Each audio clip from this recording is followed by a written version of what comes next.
I'm Dr. Beena Pandey. I'm from Research and Information System for Developing Countries. It is an autonomous body of Ministry of External Affairs, Government of India. And it is a research organization. We do policy research for ministry, and it's not only Ministry of External Affairs. We are also working with Ministry of Commerce and Industry and Ayush industry there. And apart from this, we are also working with BMGF, and UNICEF is also cooperating with us for we are also working with UNICEF and all. And I'm honored and privileged to be part of the 14th South Asia Economic Summit in Dhaka, and I thank CPD and RIS, especially my Director General, Professor Sachin Chaturvedi, and Dr. Famida Khatun, Executive Director, CPD, for giving me this opportunity to chair this very important session and very important issue of women empowerment and gender equality. And this subject is quite dear to my heart. And as all of you are aware that India is having G20 presidency, and in this presidency we have sensitized under our able and dynamic leadership of Prime Minister Shri Narendra Modi ji, that we have sensitized the whole world about the women's issue.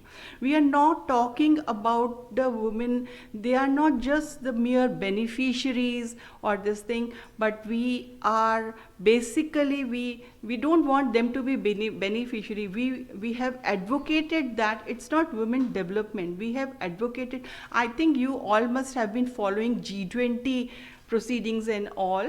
So we have advocated women-led development. Women-led development, it doesn't mean, it means that they have to be actively participate in the economy through education. They should create employment opportunities for themselves and for other women folks there. So this is basically, we don't want to be mere the beneficiaries of what are the development programs.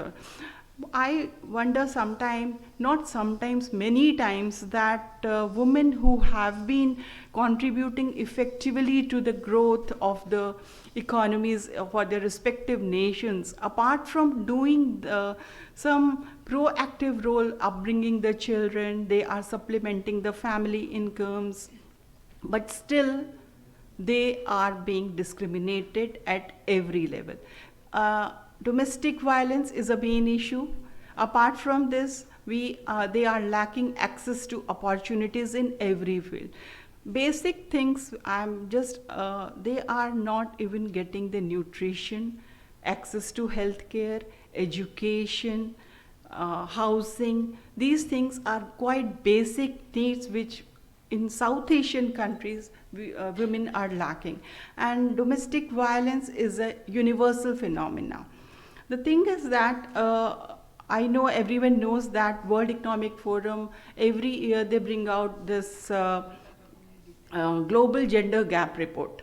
And it's really sad to say that in each and every report, they are just saying that it will take sometimes 124 years, sometimes 136 years for gender parity. And in that report, we have seen that not even a single country in this world has gender parity. This is quite disturbing for all of us. So the thing is here, the CPD has given us something for, they have given some notes for this thing. And they have a very good note is here that gender equality and women's empowerment remain a significant concern within the South Asian nation as the region witnesses a substantive transformation while advancing towards extensive economic growth and development.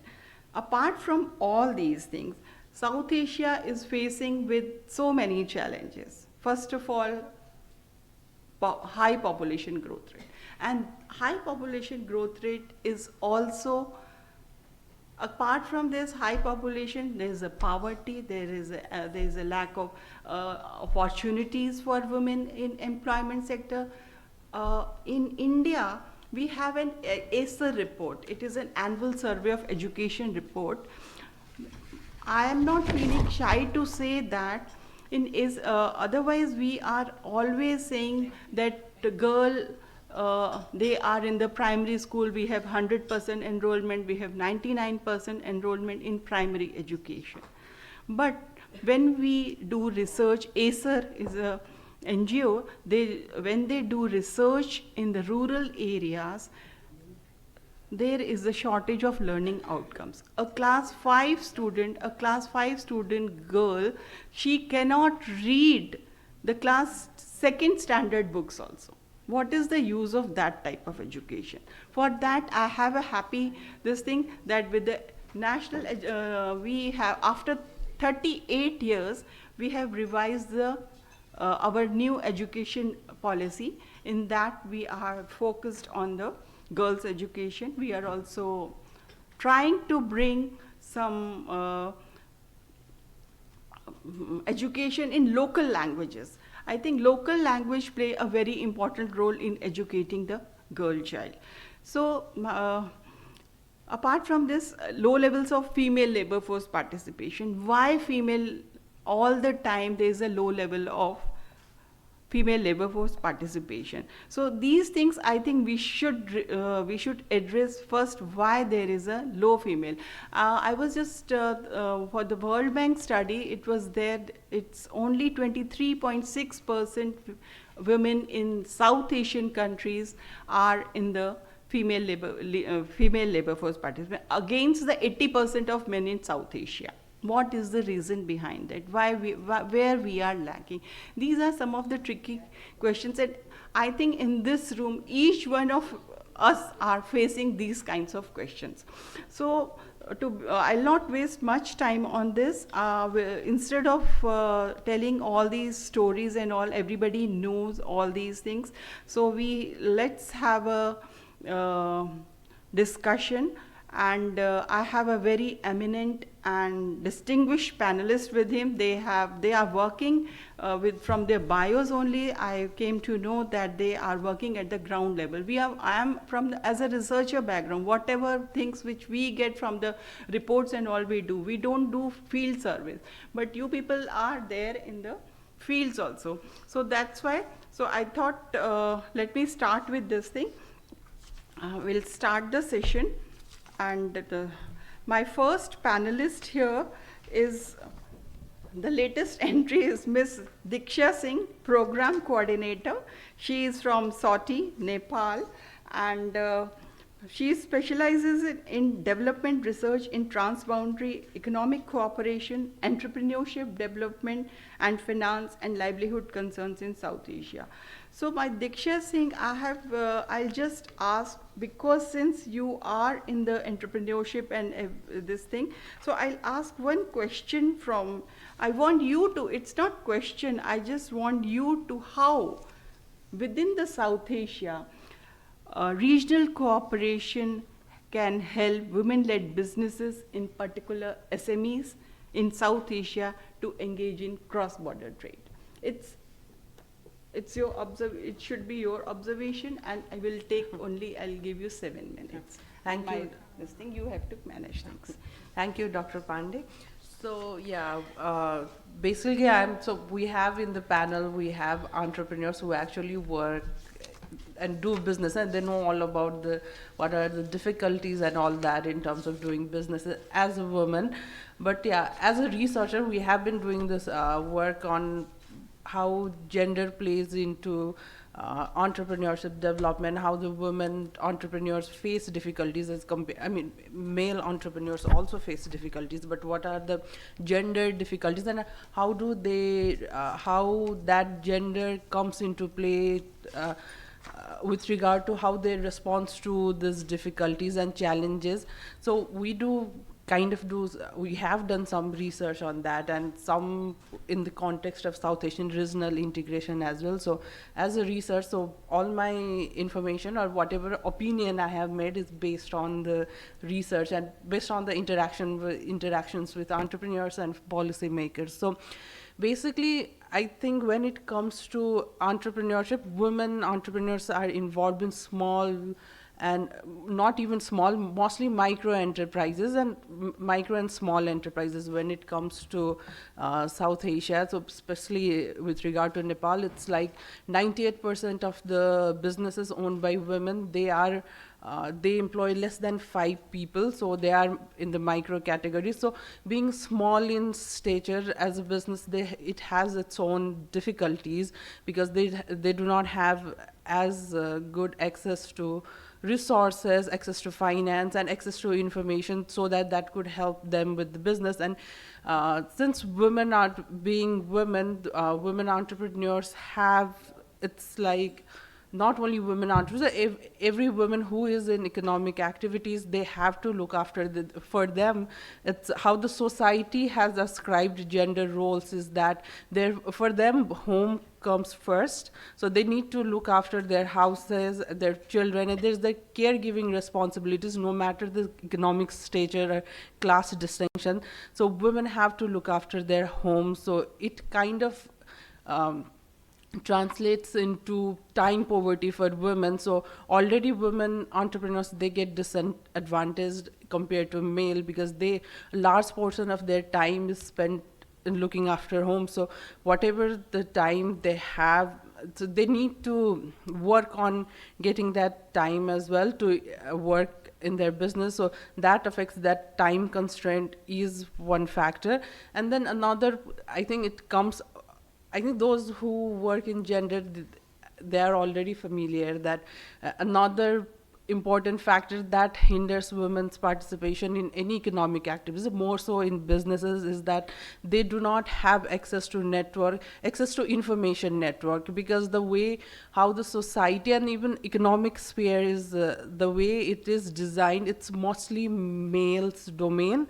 So it is difficult for women to penetrate into that information network. So when it comes to business, information is really important resource, and especially more so when we are talking about cross-border trade. So the entrepreneurs need to be familiar with what's the demand in the market, and how they should proceed with their products, and how to access the market, how to go through all the steps of trade facilitations. So that require accessing information, and women do not have. So they need to work extra hard to get that information. It does not come easily to them, because obviously almost all of the business sphere and policy spheres, they are dominated by men. So women, so just simple socializing is also source of information to do business or to do any activities. And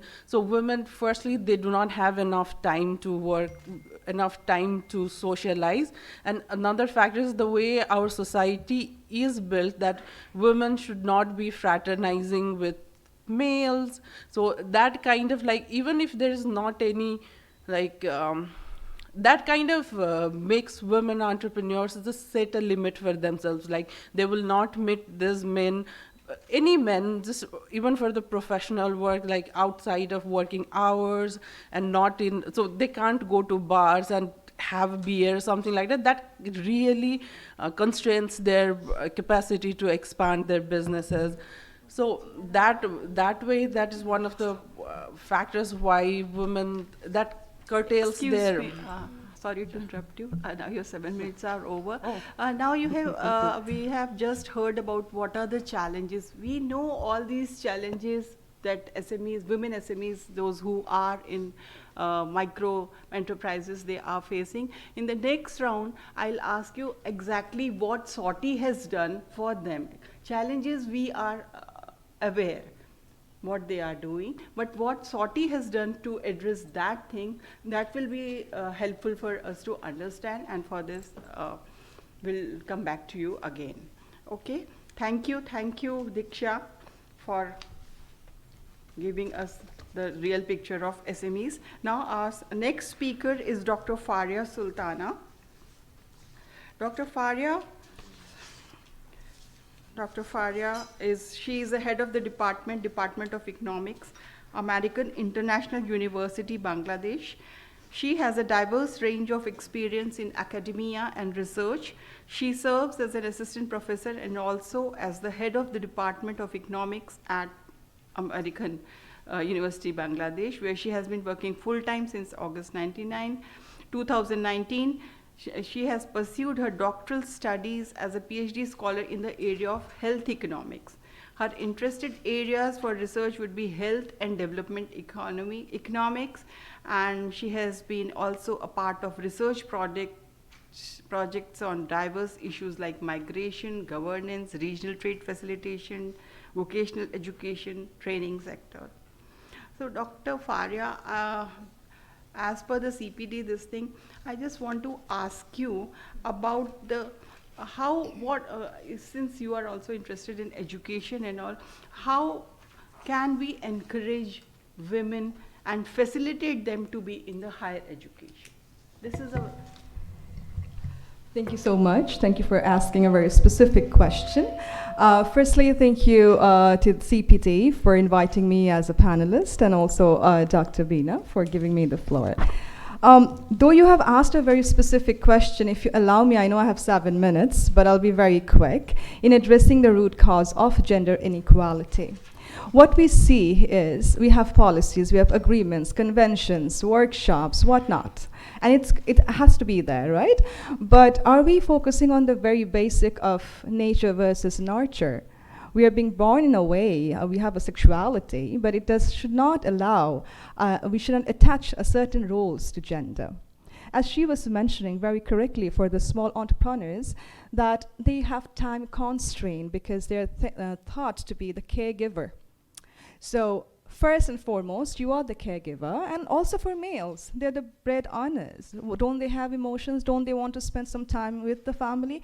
But at a very young age, we make them understand that, see, you are a female, you are supposed to do this first, give care to everyone, and then if you have time, move out. Or maybe not. And if you're a male, then forget about family. Go and run, bring money. We need that for running the family. So the distinction that we made in the very beginning of our nurturing is, I think, problem of all sorts. You challenge anything, it will come back to that. Understanding, mentality, mental setup, point of discussion. Even in the panel, if I may have the liberty to say so, we are females talking about gender equality, women's empowerment. Where is the representation of males' point of view? So, I'm talking about the panelists. I'm sure you are there and you have been very active in that. So let me very quickly come to the specific question that ma'am has asked me. I believe how we can encourage more female participation in higher education, ma'am? Was that the question? yes. Okay. Briefly, I'm teaching at a private university in Dhaka City. I'm representing. May I Yeah. interrupt you? Sorry. Because why I'm asking this question, because we have full enrollment in primary education, Correct. secondary education. I agree. But why there is so much low enrollment in Tertiary. higher education? Yes. That is the reason. It's a very, very good question where actually I had some data. The time is very limited, so I'll just focus on the discussion. Primary education, great enrollment, gender parity, secondary education, again, if not great, but still very good. What about tertiary? We see the dropout, we see the fallout. Even if they enter the first semester, by the end of the 8th or 10th semester, they're nowhere. I feel it every single day, ma'am. So for me, what are the challenges? Again, the same. The opportunity cost, we have to understand. When we get the girls married early, what is the cost that we are bearing to the society? The awareness, the understanding, the in-depth understanding of it is not there. So awareness all around, it's a holistic approach. Talk about family, talk about community, talk about society. For my case, I can give examples. I deal with them every day. When they enter the university in the first semester, I go and talk to them. What's their ambition? You're enrolled in economics or in engineering, whatever the case is. Unfortunately, I have 50-50 presentation in the class, 50 males, 50 female. But when I come to female students, they don't have anything to say. Ma'am, I came because my family said I had a good result. I had GPA 5, what we consider to be our result, board exam result. But what do you want to do with the degree? They're clueless. On the other side, the males are also a little clueless, but still they know. I want to be an economist, I want to be a corporate officer, I want to be an engineer, I want to do this, I want to do that.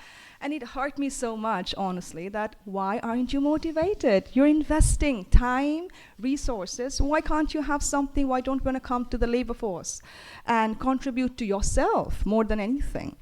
I think the belief of the culture, the nurturing problem, the biased gender roles, support from all over. You start from family to community to society, and individual self-worth. We don't believe as women we are worthy enough to be part of the economic setup. We always feel guilty. Why are we here? I mean, I should give my time to this or that. Let's say I have a PhD, I'm contributing to economic contribution of the society. If I'm not married, I don't consider it to be a good female or woman, or I'm half there, half not there. What about my achievements? So what I'm trying to say with examples is that mentality, social structure, nurturing problem. From right after you hit secondary education, you're supposed to get married. Why you want to have education? Okay, if your in-laws allow, maybe. But didn't we come a long way? Of course we did. I'm not forgetting from where we have started and where we are right now, but we have a long list of things to do. Plus, I would like to add the safety and the security of society. I was reading, and it's also my observation, that the universities, forget about private universities, the public universities, the accommodation is not there. So when a girl is coming all the way, fighting all the odds in the society, and they feel so insecure to stay and then continue education, it's a threat to continuation for the studies in future as well. A lot of female students come to me and say, ma'am, we are not feeling safe. How can we continue the studies? So my family said, come back. That's the solution. There's no other solution. You just come back, or we'll think about something else. So I don't know if I'm running out of time. Should I stop here, or should I continue with one more minute? Okay. So with that, also, not only males, females, all of us together need to change or look out for it. What are we getting out of the discrimination? We're just, falling down from every aspect, be it social indicators or economic indicators. So education institution from the very primary level, awareness building has to be there. And that awareness building will be eventually have the impact on the tertiary education. And specifically when from secondary to tertiary, I believe we have to give support that we are not thinking of them as a burden before they get married. So we have to look into further contribution, give them security, safety, motivate them, and make them believe that they're worthy. They can be very, very valuable to the society. Women, we also have problem in our own mentality. We feel, why are we here? I mean, do we deserve this place? But we do. We have to believe that. If there's no belief of your self-worth, you cannot move forward. Thank you so much.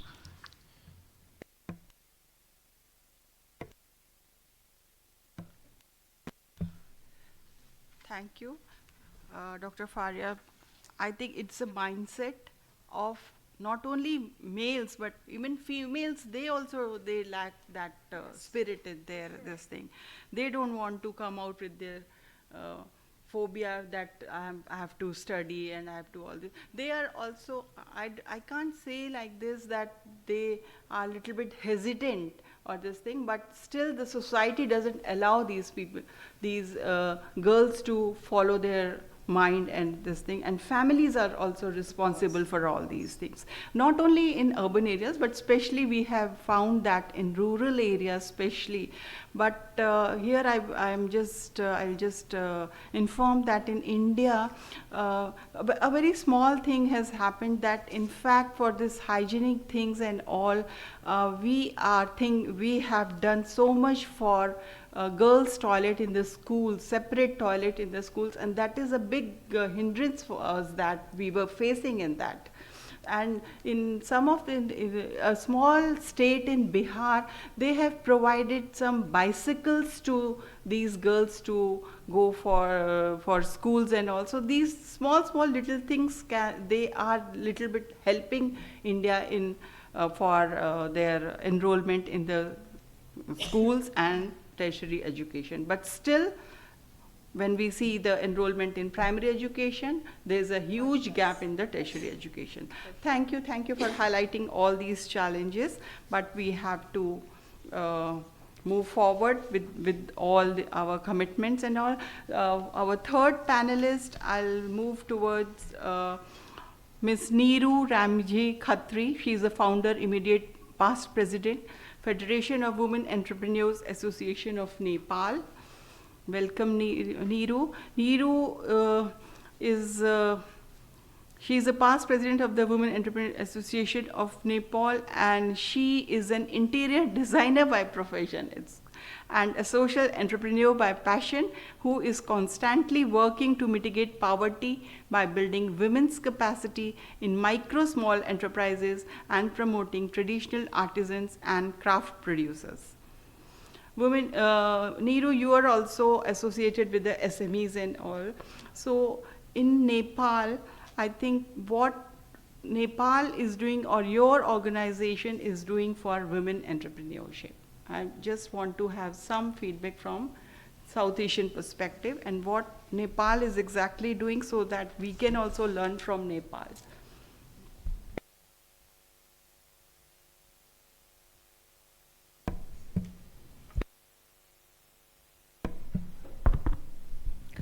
Thank you, Dr. Beena.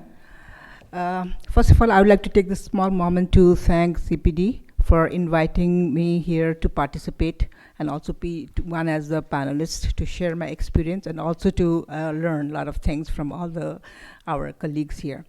Thank you for the question. Federation of Women Entrepreneurs Association of Nepal, in short we call it FWEN, was established 20 years ago, and it was established with the main objective to empower women economically. It's a business association platform, and we work on 4 different aspects. We have advocacy, which we need to do a lot of lobbying and advocating for our women entrepreneurs, for policy, for regulations, etc. So advocacy is one point, and the other one is about the capacity building, because women entrepreneurs, they need a lot of support in building capacities in terms of training, the skills, the finance, etc. So the most important part, the capacity building, and the third one is about the business support services which we provide to women entrepreneurs. We have almost 4,000 plus women entrepreneurs associated with our organization. So it's not only the members, it's also the non-members who can make very nominal fee, and they will get the services. In this business support, we provide services like to establish or register their new businesses, renew their old businesses, and other legal compliances, and also connecting them to financial institutions, and supporting them with capacity building programs, like it could be skill training. We have a lot of natural resources in Nepal, so we taking that in account, we try to identify the main resources in a particular area, and then we give training. So that is also one part. And the other one is outreach and networking program, where we have a lot of stakeholders, partnership and collaborations, not only with organizations, but we also kind of link them with the individual entrepreneurs. So these are the 4 sectors. And what kind of services we do in details. What we do is actually through Business Development Center, we've been at the latest, I'm just trying to share that we designed one app. It's basically a simple financial app where the women entrepreneurs can use it for their financial record, for inventories and profits and things like that. The reason we brought this out or created this app was because women entrepreneurs are always having a problem with access to finance, because when they go and approach the bank and the financial institutions, they're not really addressed. They're not given the credit they seek. So there are a lot of gaps in between. So what we realized after our a little bit of research, what we thought was the financial institutes, they say, that is their the comment is they're not keeping up their financial record well, or they lack kind of knowledge in their financial keeping the financial records. So and they don't have much investments and things like that. So this app is a proof actually to make the bank understand and realize that women are doing the transaction. It gives them day-to-day record and even the profit they're making. So with that kind of proof or that kind of documentation, our organization will lobby with the bank to give loan to a particular seeker, the woman entrepreneur. So that is one of the main objectives to come up with this app. Like I said, then we have a lot of trainings giving to women, so now we have a digitalization that is one of the main subject. Most of the women who are into businesses, we realize, especially in the pandemic and the lockdown time, why digitalization and e-marketing, online marketing is so important. So this has been a new demand and a new trend. So we've been serving them with this kind of a training. And besides that, what we do is we have other kind of programs and which support their businesses. One is disaster risk reduction management, which is very, very important, because as we all know that in Nepal we have various kind of disasters happening. It could be natural disasters and sometimes not really natural. So to deal and to be resilient, so we need to give them support in this kind of training. It's a training basically. So the other program is menstrual health and hygiene management, which is very, very important to women, because women are working for women, and sometimes it's very difficult, like we mentioned earlier, that we need a safe and secure places so that there's a competence in their work, and also a safe place for the women, a hygienic place. So these kind of programs are very, very important, and also safe working places for women. These are the trainings which our organization kinds of conducts, not only to the business owners but also to the people who are working. And one of the most important thing is we organize a flagship program. It's an International Women Trade Expo. It's an annual program. It's not only for women entrepreneurs in Nepal, but we also kind of invite our networking organizations in India, and even in Bangladesh. We work very closely with Women Chamber of Commerce here. And so it's a very good platform to exchange, not only for business to business, but we kind of learn a lot of things from each other. So these are the few things which we do. Thank you. Thank you, Ms. Neeru. I think your organization is doing a wonderful job, capacity building, skilling, and developing app, and for the financial inclusion, they are getting access to finance and all. These things your organization is doing, but I'm just I'll ask you once again when I'll come back to you. Exactly, you have done your part, but what is the impact of all these things on women's lives? that will be my next question. So I thought, let me tell you, and I'll come back to you once again. What is the impact you are seeing on the women's lives? Thank you, Neeru. Now I'll go to my next panelist, and she is Barrister Rashna Imam. Welcome, and you are from legal this thing. So I think Rashna, barrister, and she is the managing partner of Akhtar Imam and Associates and an advocate of the Supreme Court of Bangladesh. She is ranked as a leading lawyer in the categories of corporate and finance and dispute resolution in the renowned international legal directories, chambers and partners. I have a very long bio of yours, but it's good that we have all these panelists are from diverse fields. It's good that you are from the legal side. So, Rashma, I just want to ask you one thing about, it's a very simple question. What are the basic and most these challenges which women are facing in South Asian countries?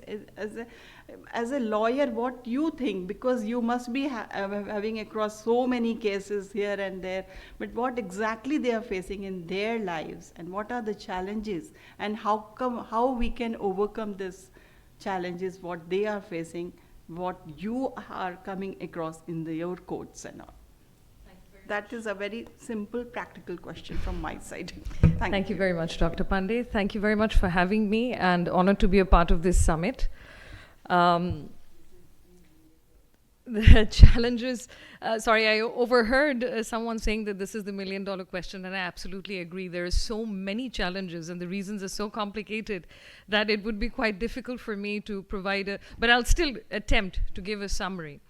So to start with, one of the challenges, which I believe is the reason why women don't pursue higher education, which is also one of the reasons why women don't join the workforce, is safety concerns. And I'm talking about Bangladesh, but I realize that the South Asian region shares the same challenge. So when I say safety concerns, the first question is, are we safe when we go to a university? Are we safe in a workplace? And by safe, I mean, are we safe from sexual harassment in particular? Since I'm from the legal fraternity, I'm privy to some of the judgments passed by the High Court. Back in 2009, the High Court division, pursuant to a public interest litigation filed by a renowned NGO, issued directives for prevention of sexual harassment, in particular in universities and in educational institutions and in workplaces.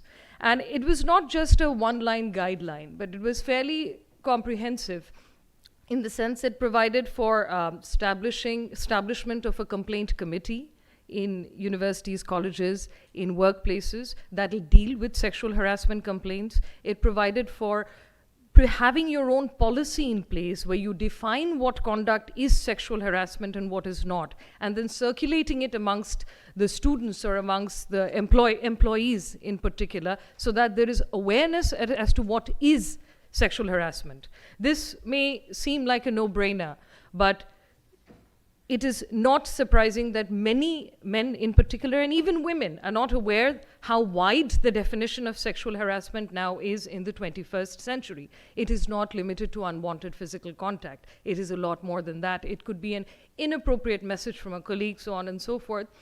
And these guidelines were then given the force of law by the judgment, and it was specifically stated in the judgment that all organized workplaces and educational institutions have to follow these guidelines up until specific and appropriate legislation or law is enacted in this regard. So this was back in 2009. In 2015, we saw an amendment. In 2022, we saw an amendment to the labor rules under the Labor Act. So now this is also applicable for female laborers. But there's nothing for anyone who's not a laborer. So there's nothing for a managerial level female employee of an organization other than the judgment. Of course, the judgment is still binding, but very few companies are compliant. Mostly multinationals are trying to comply and NGOs are trying to comply, but other than that, so far as the local companies are concerned, very few have this complaint mechanism in place. So we're not doing enough to address safety concerns. So that is one of the biggest challenges. We're not safe in public places, we're not safe in universities, we're not safe in workplaces. If we don't address this, we will fail to bring out women to universities for higher education, we'll fail to bring out women to join the workforce. So I think safety concern is one. The other, of course, is patriarchal traditional norms and gender stereotypes. Society expects a woman to fulfill a certain role, and that always comes in the way. We have an unfair share of family responsibilities. Every single woman in Bangladesh has an unfair share of family responsibilities. That has to change if we want to go out there and join the workforce. So there has to be a change in mindset, which can be brought about by national level campaigns. Campaigns have proved, targeted campaigns by the government has proved to be quite effective in the past. Meena cartoon comes to mind.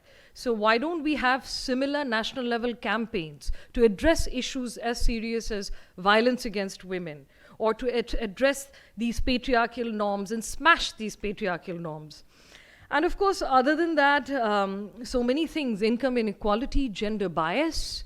There's a preconceived notion that prevents women from being promoted. And of course, women also hold themselves back. They're not usually as ambitious as men because they have at the back of their mind their unfair share of family responsibilities. So these preconceived notions, again, can be addressed through national level campaigns, of course, and changes in the law. We still have discriminatory laws. Quite a few come to mind. I'm going to mention a few. Inheritance laws. We do not have equal inheritance laws. Why is this critical? It's critical because if I am to inherit more, then I'll have more assets to use as collateral and obtain loan from a bank to use for my business. It's as simple as that. So this can actually add to the assets that a woman can own if we change the inheritance laws of the country. And of course, rape law, there's already a movement in place. I think there's a coalition of 17 NGOs that are working to bring about rape law reform, which again relates to the issue of safety so far as women are concerned. So we need to bring about mindset change. To wrap up, we need to reform discriminatory laws and policies that are in place. We need to activate the trade bodies so that women entrepreneur-friendly policies, they lobby for implementation of these policies and more of these policies. And of course, we need to address the safety concerns, as I said earlier. I believe I've taken up my 7 minutes. Thank you. Thank you, Barrister. The thing is that I have learned so much from this 5-minute talk or 7-minute talk, that in India we have prevention of sexual harassment of women at workplace, but not in the university and colleges. That is a big lesson for us that we also have to. And second thing is that we have to sensitize.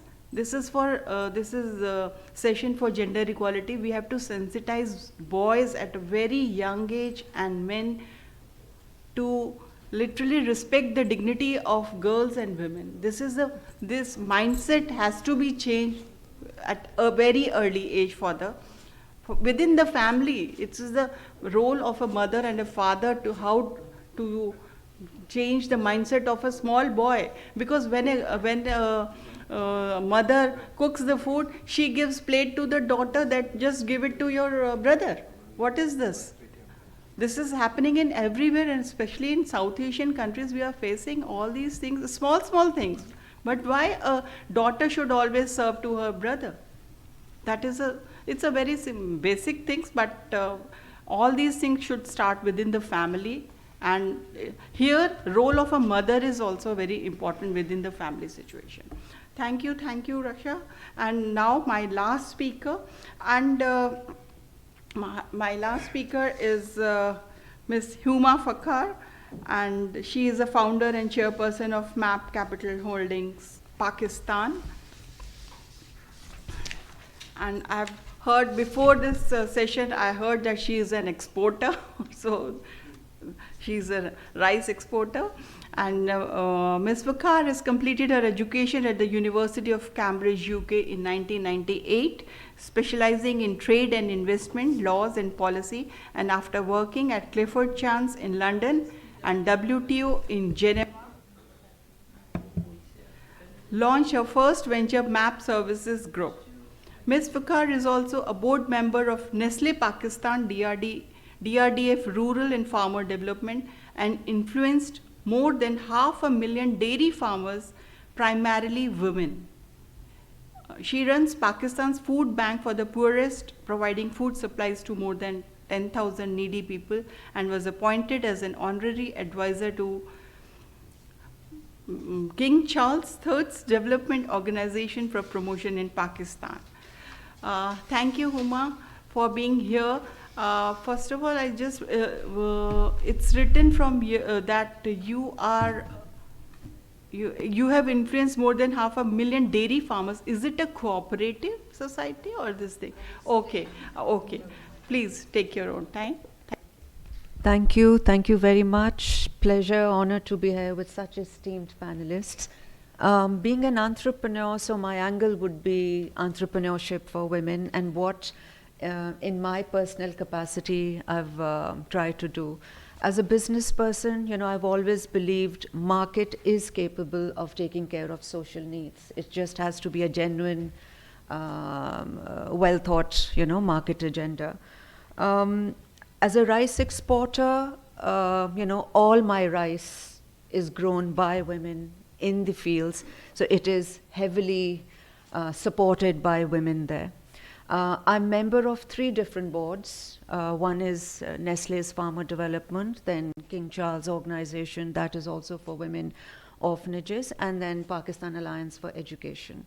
I'd like to clear a few misconceptions about Pakistan. The weakest link, yes, I feel, is we have a very weak civil society in our country.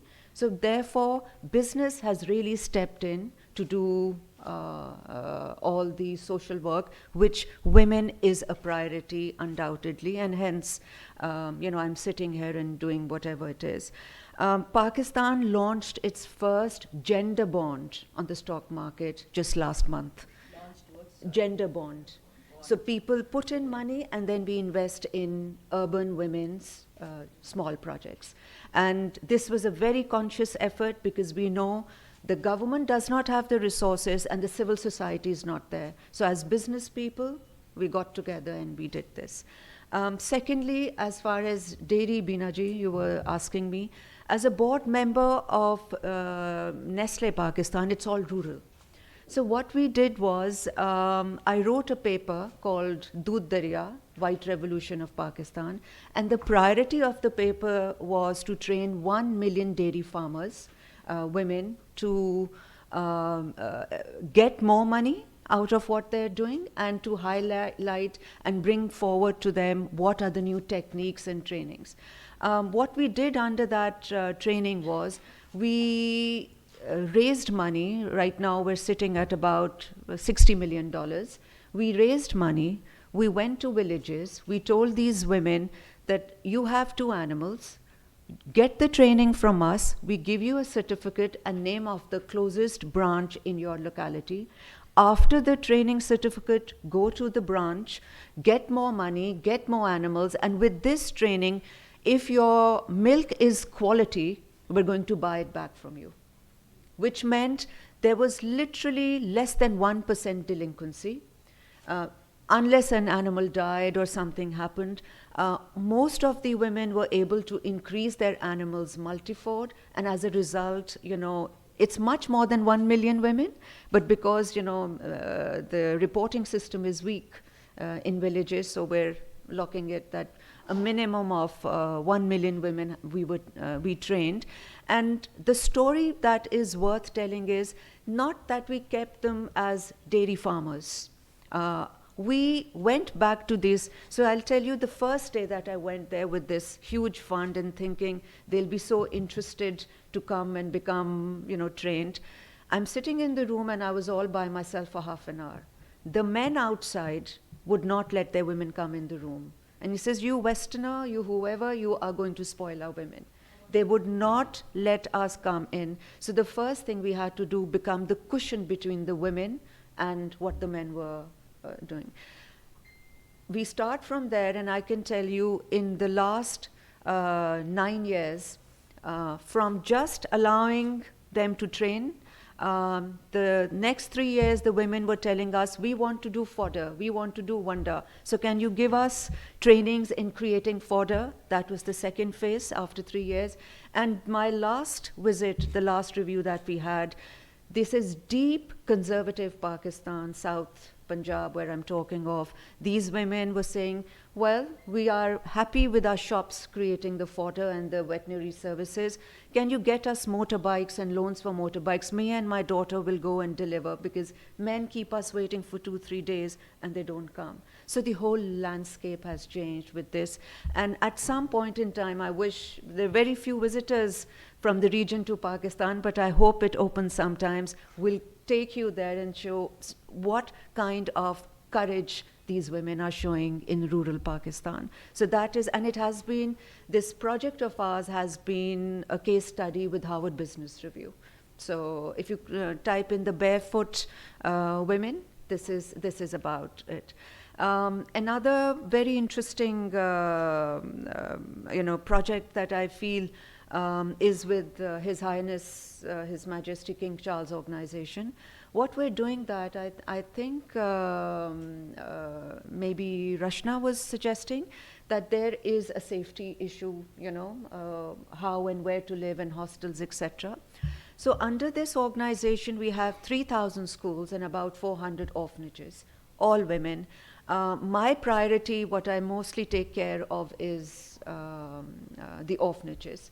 What we want to do there is, you see, in Pakistan, with how our economy is unfolding, there are no jobs. So that is another reason why we are only focusing on making them entrepreneurs. Because even if you give them the education, there will be no job eventually. So we have to give them areas. So what we do in our orphanages, we have a software.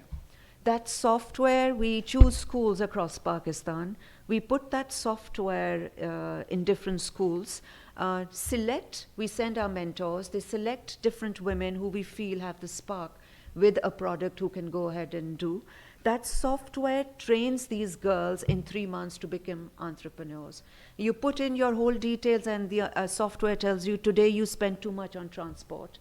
Your marketing budget was more this week, but you could not show your sales. So it really trains them to become an entrepreneur. And just to give you little stories, so these are girls from one orphanage that, if I would tell you, so these are girls with zero resource. Believe me when I say zero resource, living in an orphanage since a child, barely getting food and books to read. So one little girl who has done so well and her potential is so unlimited. So she walks in for her pitch and she says, ma'am, I was 6 months old, they tell me, when they left me in the orphanage.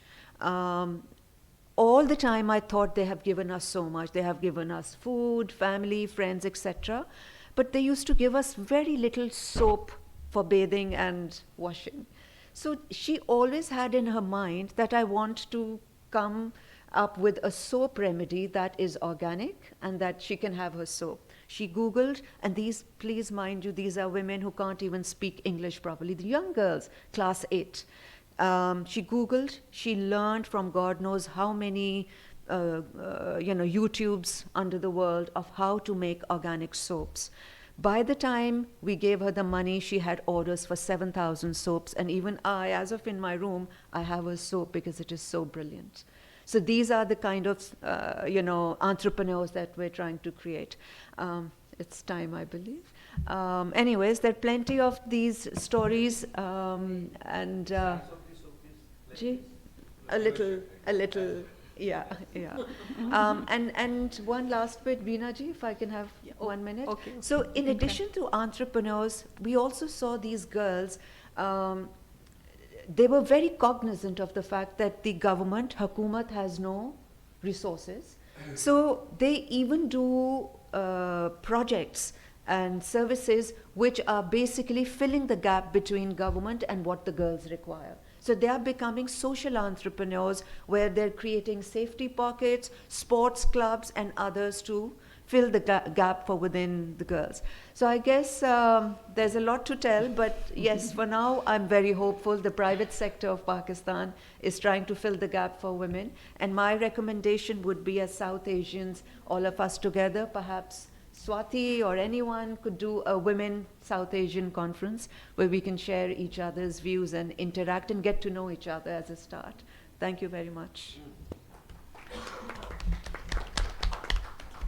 Thank you, Huma, for a very interesting and eye-opener story for all of us. As a researcher, with your experience in Pakistan, I have got a very small, simple questions. I'll start with you once again, and then we'll move ahead. First thing is that when you people were doing all these things for girls and women, dairy farmers, it's a small thing. What are the reaction of men and boys in the family? It's a simple question. First thing, what is the reaction of men? And when you people have developed these apps and all for the school going children, whether they are able to, that means they are in which type of education, whether they are studying some technology, STEM in this, are you able to understand the STEM things and all, something like related to science and all, whether, so it's not that only we are just students are there in this thing, but STEM is STEM. Apart from this STEM, now we have understood that it's not only STEM. Apart from this, we have to add F also, finance also. Women has to understand finance, STEM also. So whether these girls are able to absorb these things and also. And third thing is that now you have explained everything. Is there any case study that is published for all these things, so we can also go and have this? These are my simple questions. On the first question, reaction. You know, I started my dairy work about 11 years back, and yes, there was tremendous cultural issues. But just to show you the difference, the village in Shekhupara where we started this, where the men wouldn't, I was sitting alone in the room and there was no one there because they wouldn't let them come in. It's the same place, I can tell you, that eventually the Maulana in the mosque allowed the girls space in the evening to get the training. So we were able to slowly and gradually in 11 years, we've made a change that from totally zero to being allowed to sit in the mosque in the evening and get the trainings. But it was hard, it was difficult. We had to become the cushion between the women and the culture. On your second question, on the education of girl child. You know, I'll be very honest, in that sense, I'm not qualified to answer this because I am working with the orphanages. Okay. And their education is so basic. And why we are working with the orphanages? Because once they reach class 10 and 11, the orphanage asks them to leave the hostel. So we want to start training them as an entrepreneur. So by the time from class 8 through 12th, by the time they reach there, they have something they can, you know, look forward. But I'll be honest, Beena ji, that I can go on all day of what the stories are. This orphanage girl from Peshawar, she's come up with a pink Uber where the lady drivers pick up the students, pick up the teachers. So it's all, again, countering the culture. But I wouldn't know where they're getting when my questions were put to them, where did you learn all making these products? It was just digital.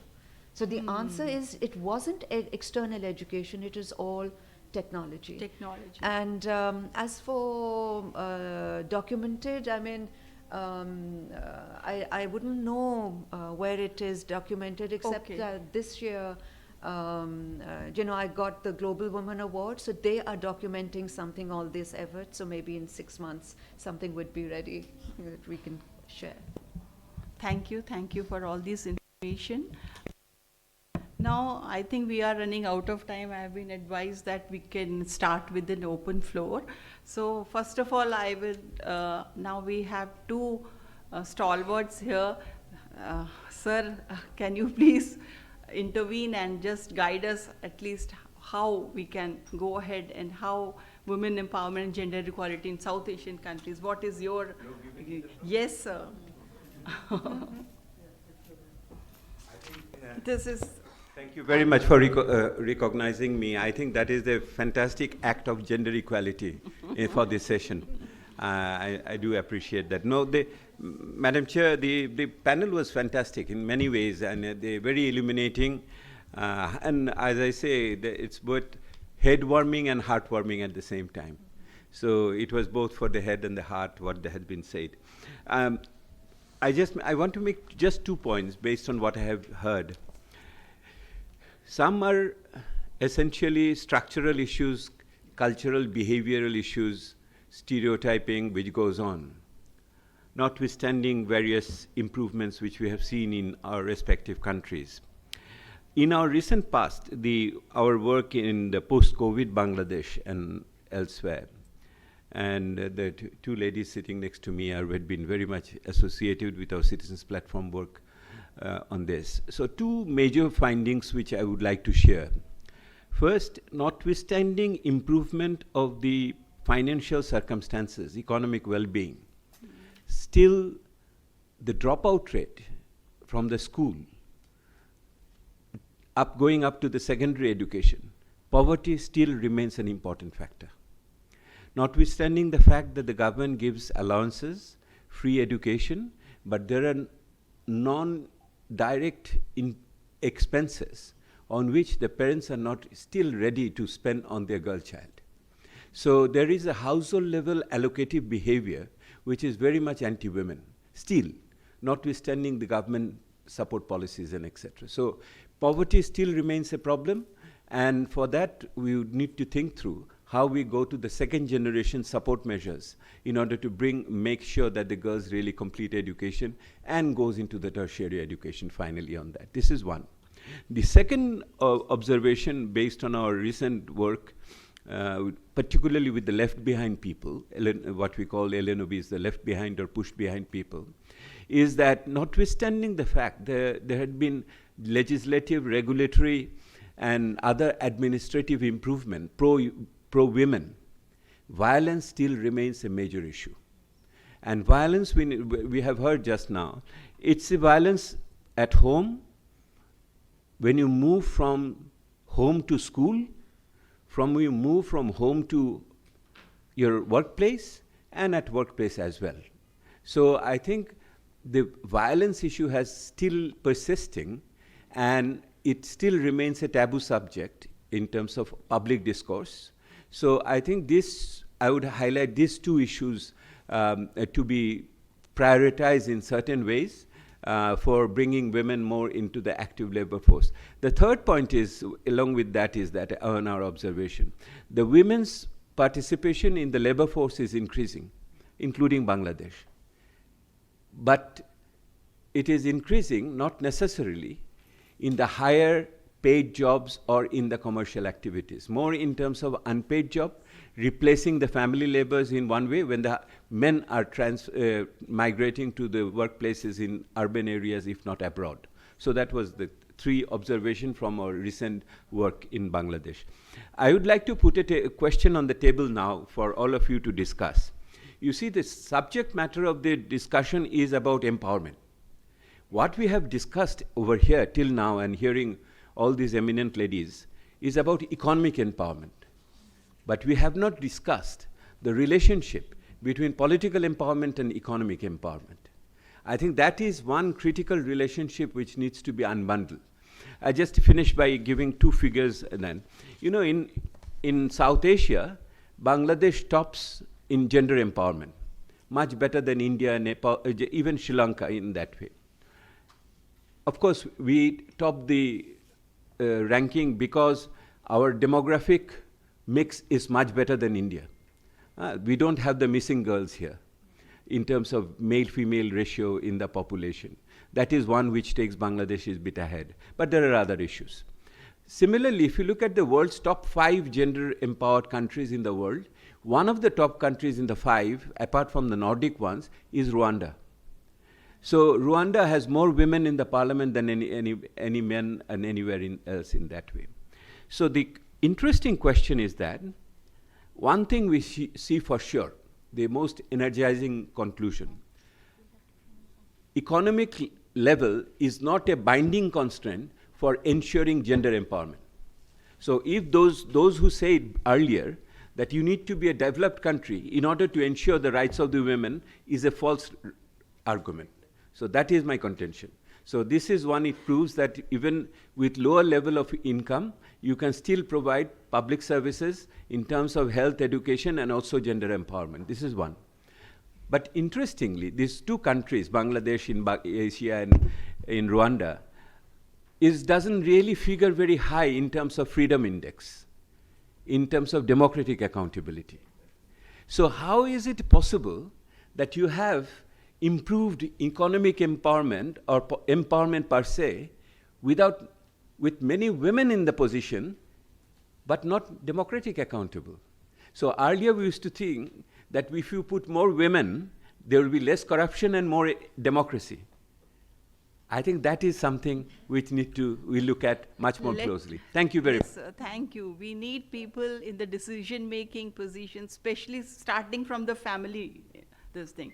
And for that, they have to be financially and economically independent. Then only they can take decisions at household level. Then we'll start with the political level. I don't think this is a discussion which will be solved immediately over there. But I just wanted to put the issue on the table.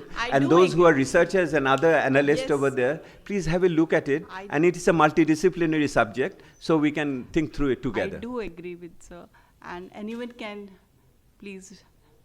My name is Dr. Rajan Chandra Shah. I'm working in Cyportech, a private company, but I'm also working in World Bank as consultant and UNESCAP National Transport Consultant for Bangladesh.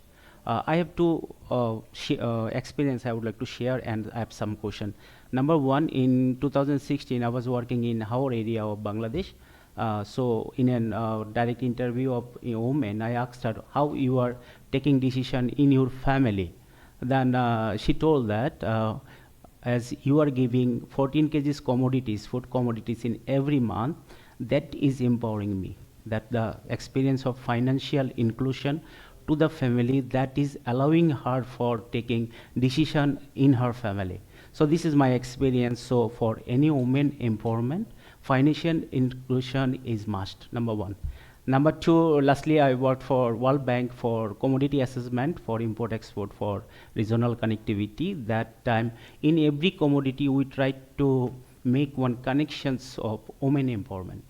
So the sector, I think everybody, we are aware that in Bangladesh, the one sector that is over-empowered, like ready-made garments, the ratio is more than male. Okay. After that, we try to get another sector where we can work and we can make imbalance or reduce the imbalance. So that time we tried to get one other sector, that is the transport sector. This is my self-funded research project, Gender Inequality in Freight Transport Sector of Bangladesh. We visited bus terminal, truck terminal, Dhaka, Chittagong, even India, and we found that there is no working environment. There is no health facilities, there is no living facilities, everything there.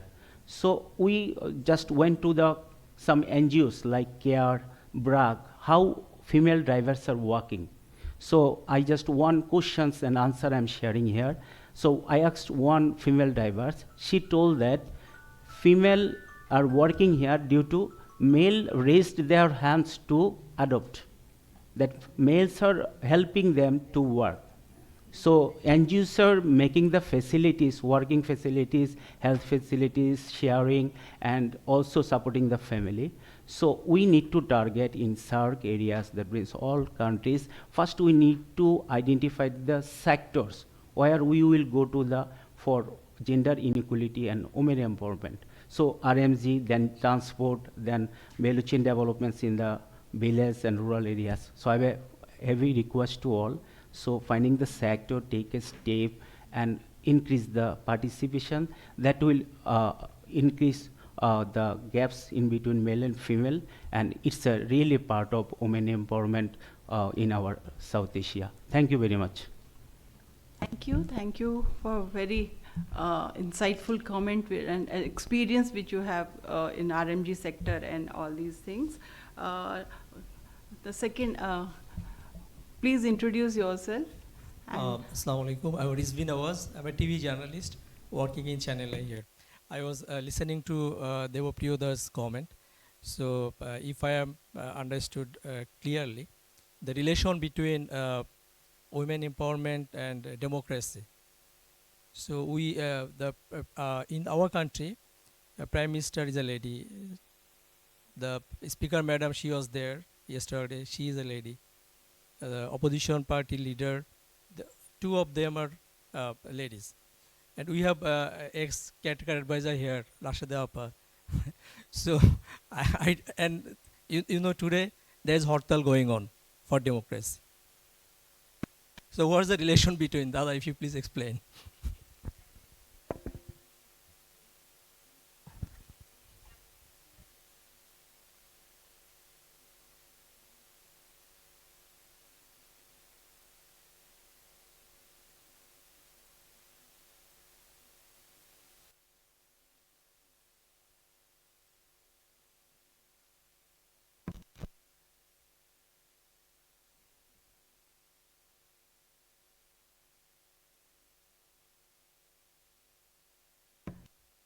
It's very easy.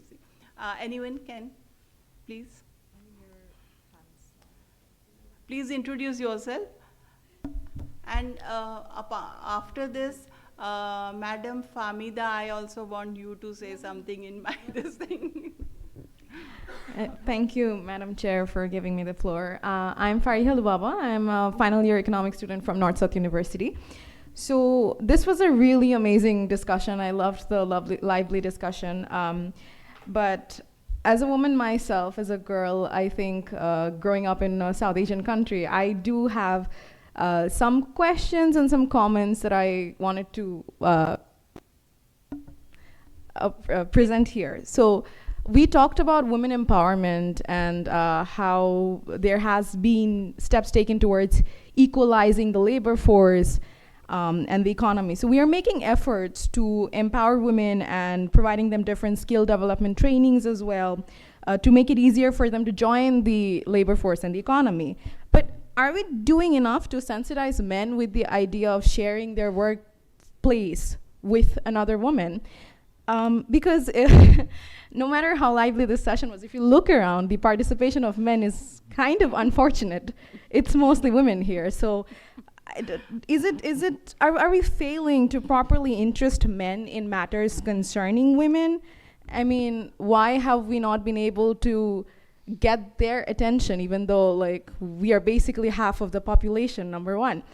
And number two, the factors that come from society. We were talking about how a lot of the female don't go into higher education. And I think it is also because when it comes to men, their futures and the mindset that this society that we have is that, you know, it's always target oriented, their goals, their career that matters. For women, it's like, oh, you will get married though. So why are we measuring the futures of men and women and the youth basically in two different scales? For women, it's marriage first and then we will see what you can do. But for men, it's primarily you have to be the bread earner. Even if you don't get married, your parents are there, you'll have to look after them. So it's always career. How can we change this narrative? Thank you. Thank you. জি আমি কিছু বলতে চাচ্ছিলাম First introduce yourself, ma'am, and then.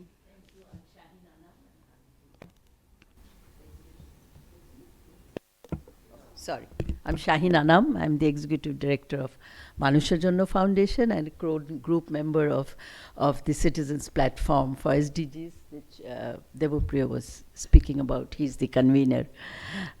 It's true, it is an amazing discussion, and I'm so particularly kind of really interested in your presentation and what you spoke about the gender bond, and I would like to talk to you about it. And I think this is why these regional meetings are so important, that we can share each other's best practices and what's happening. I didn't know. And about Pakistan, I must say we have a stereotype of it being an extremely, conservative and non-friendly place for women, especially in the very deep conservative areas. So thank you for illuminating us with your work. It's very extremely important. I do agree with what Debupriyo said, that these incremental economic empowerment for women is really not a precursor or for women's political and social empowerment. And one of the example I want to give is about microcredit. Millions and millions of women receive microcredit, and definitely their economic situation changed to some level. But were they really empowered socially and politically? What is the indicator of being empowered for women? Do they have more decision-making power? Has violence against them been stopped? Has child marriage stopped? Are they more respected in society? Is there a more positive image of women in society? And violence is a symptom, is a symptom. The root lies in the fact that women are not respected at home. I'm very sorry to say. The BBS survey of 2010 came up with this absolutely horrific statistics report that 85%, 75 to 85% women have faced violence at home. And then in 2015, it improved a little bit. And many of us who have been working on women's issues for 3 decades, we just wanted to go home. I wanted to go home and put, a sheet over my head and lie down and never get up. But we were happy that BBS was brave enough to do that survey, and they're again doing one. They're in the process of conducting other. So what does it mean that women are not safe in their homes? Yes. What does it mean when 51% of our girls are married before the age of 18? And the other thing, I just want to point out that women are not a homogeneous group. When we talk about women's empowerment, in our development plans, we have not considered the different kinds of women, of low-income group, women with disability, marginalized women, women from higher income, those who are educated. So unless we take these differences into consideration, we really cannot develop policies and plans unless we target those women and understand what they need, including their strategic and practical needs. I also want to bring up this issue of labor force participation, which is we want all our women to be skilled, educated, so that they can go into the labor market. But we know that millions of women in Bangladesh, in rural Bangladesh, and in many parts of the region will stay at home and work, not be recognized, not be given any importance, and yet they will continue to work. And you said about rice export, and I said I'll tell you something. In Bangladesh, out of 22 activities performed for rice cultivation, 17 are done by women. And yet, she doesn't take her product to the market, and she gets no recognition for it. And her husband, who takes the product to the market, never comes back home and tells her that, look, what I've earned today is because of you. So women's position in the family has to change somehow. And you talked about a national campaign. We did launch a campaign called Equality Through Dignity, which was saying that women have to be respected at home, but an NGO cannot launch a national campaign unless the government joins. And there's been absolutely no work in Bangladesh, I don't know about India and other places, to change society's attitude and perceptions about women. And I think the root cause, the main problem lies over there, coupled with, and I'll just end, I have just 2 more points. It is the discriminatory laws that we have for all women in Bangladesh. Some differences between Hindu, Muslim, other laws, but they're all discriminatory, I'm sorry to say. That is one. And the other one is weak implementations of law. Women, the justice system is totally unfriendly towards them, and women don't get justice for, And the third is the non-functionality of institutions, right from the local level to the national level, which has a direct impact on women's empowerment. Nobody is held accountable for not doing the job that they are supposed to do. All this infrastructure is in place. For example, to stop violence against women, there are committees right from union level to the district level, but they don't work. Why doesn't it work? Why doesn't it work? Because there's no accountability and because it is women's issues. So both. So perception and also inefficiency and also insensitivity. So I think it's very, very daunting, but I don't want to end in such a negative note. We are seeing a lot of progress in many ways, but unless we consider the different kinds of the diversity of women, then I think the overall empowerment of women is really very difficult. Thank you. Thank you, madam. Anyone? Yes, I am. Speak. Where are you? Please, okay. Just Thank you. Just there's a chair here. You can come, or anyone can give her mic. Whose mic? Acha. Okay, you just raise your hand. I haven't seen you. Thank you, Okay. thank you. Okay. I apologize for first that I don't speak English very well. No, it's okay. You are welcome to say My anything. eye is stay. Number 6, why are women hardly seen in leadership position? At present, women are being subject to violence while working, and their health problems are increasing day by day due to excessive work pressure. Besides, their living standards have decreased due to the wages they are getting, having to fall in the face of challenge. I think in order to bring them into leadership, it is very important to ensure their good health along with wage hike, maternity leave and allowance and social security must. Then we are talking about women's empowerment, but look at the 2 laws in one country for women, especially in the private sector in Bangladesh, such as 4 months maternity leave for women workers in garments and 6 months for government women employees. You tell me whether women's empowerment will be fulfilled properly.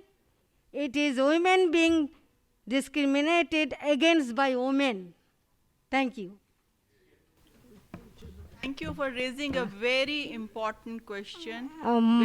It's a comment or whatever it is, it's a very important. I am Tahmina Rahman, General Secretary, Bangladesh Apparel Workers Federation. Thank you. My God, big hand to you.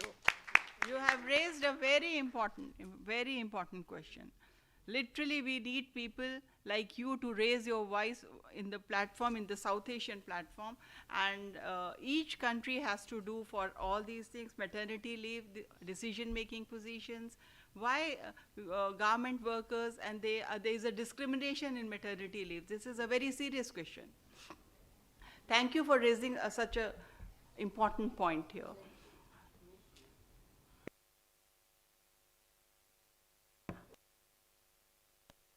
Thank you. Sorry. This is Rashida Chaudhary, and I take pride in saying that I'm also a board member of CPD. So this is... Welcome, ma'am. Welcome. No, thank you. She wants to say she employs me. Well, one way or the other, but this is a woman employer, so you have to. No, thank you so much. About this whole title, gender equality and women's empowerment, so nice to see and so nice to talk about. But equality doesn't come without equity. So there is a very good Bengali word for that, সমতা and সমদর্শিতা. সমদর্শন, সমভাবে দর্শন না করলে সমতা আসবে না.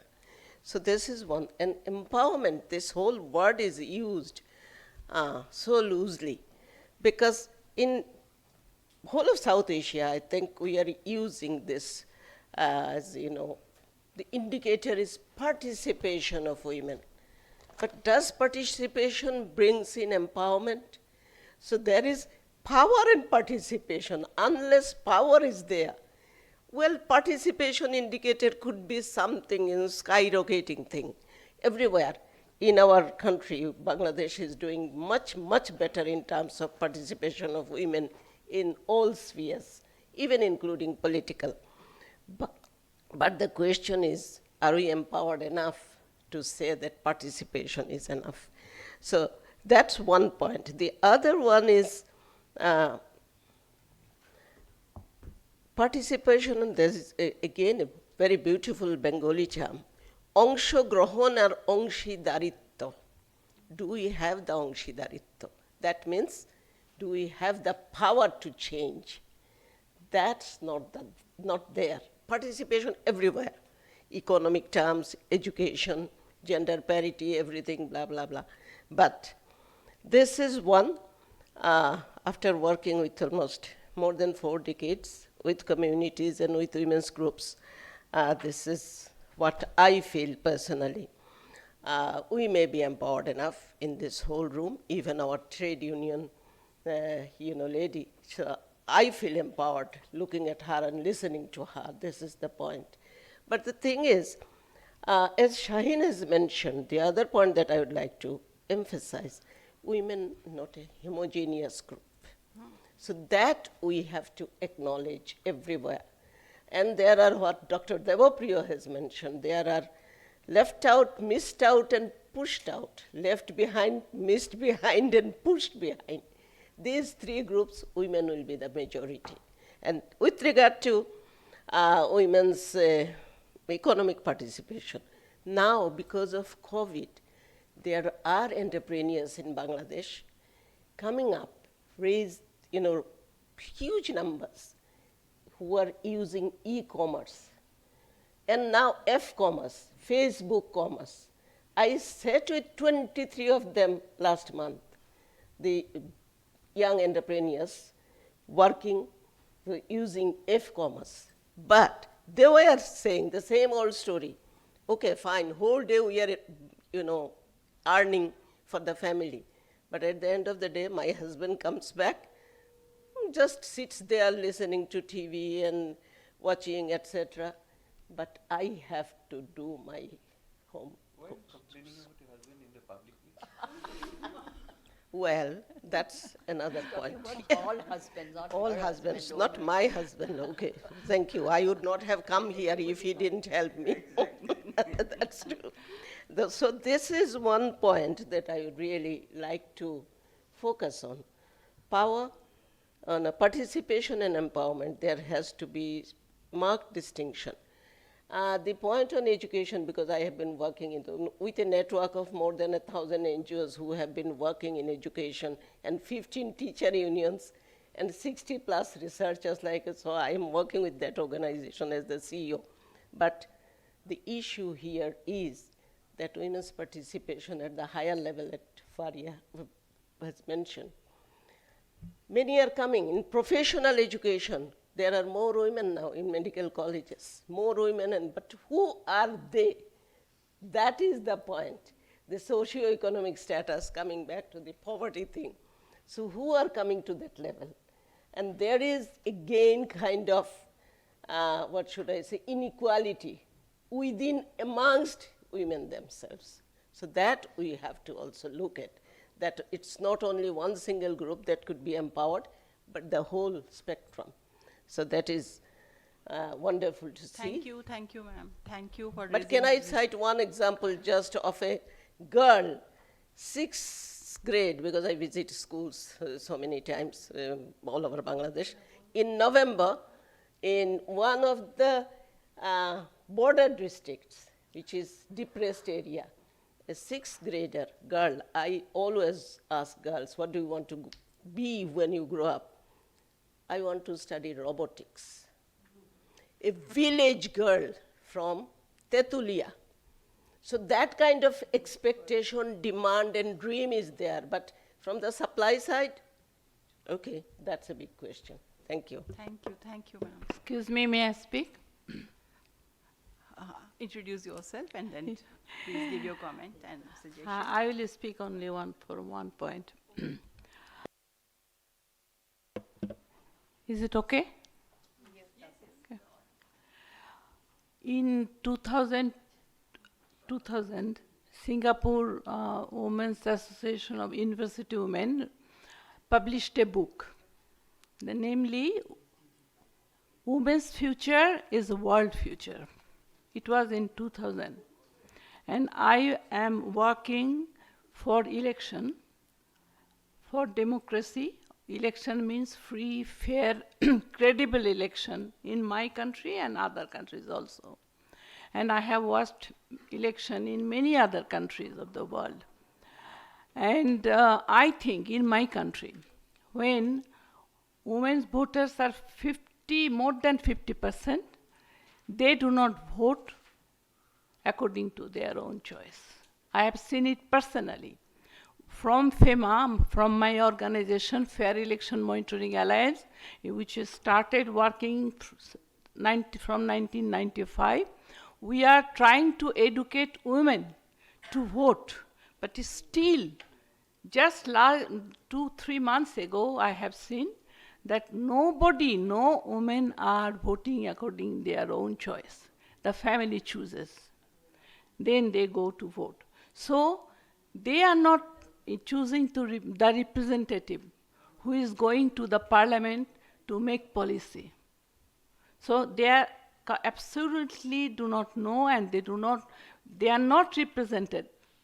And what happens in our parliament? We don't have direct election for women. Reserve seat for indirect election. And Rashida and Shaheen, Amina, all of us, since many years, we are fighting for direct election for women's seat in parliament. So we lack, policymakers who will empower us, with commitment. We are not choosing them, sending them to the parliaments. So I am not any leader for women's cause. They are the leaders. I only work for election. I watch election. I talk about election. That's all. But yes? Thank you, ma'am, for raising a very important responsibility. Whose responsibility it is to be? I'll just come to that point only. So, okay. We don't Thank have, you. Thank you. Now the ball is in their court, and I have seen about women voters of our country. Thank you. What is my understanding is that nobody has to give us freedom. It's only we have to fight. We have to empower ourselves.